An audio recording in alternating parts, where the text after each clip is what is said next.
आणि दादा मला एक सांगा, एका इकडे खासदार आहे, एका इकडे आमदार आहे आणि एका इकडे दुसरे आमदार आहे, कसा फेस करणार आहे तुम्ही? एक कडे खासदार आहे, आमदार आहे. माझं म्हणणं आहे इतके असूनही त्यांनी आतापर्यंत काय उपटलं ते सांगावं ना.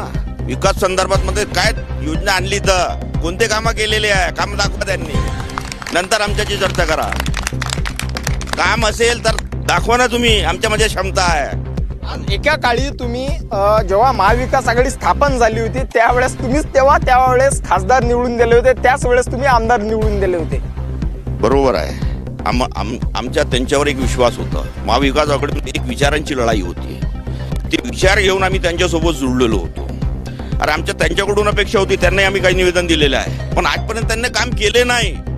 मग काम केलं नाही म्हणून मग त्यांचेच सपोर्ट करायचा का आम्ही? काम कसं, लोकप्रतिनिधी आहे, त्यांचं दायित्व आहे, त्यांची ड्युटी आहे हे काम करणं, आणि त्याला करावं लागणारच आहे. जर त्यांनी काम केलं नाही, जर आमची जे प्रतिनिधी आहेत जे निवडून आले त्यांच्याकडून काम करून घेऊ. कारण आमच्या मते काय, लोकांच्या काम झाले पाहिजे, गाव सुंदर झाला पाहिजे, दर्यापूर हा बारामती सारखा सुंदर झाला पाहिजे, हे मिशन घेऊन आम्ही चालतो.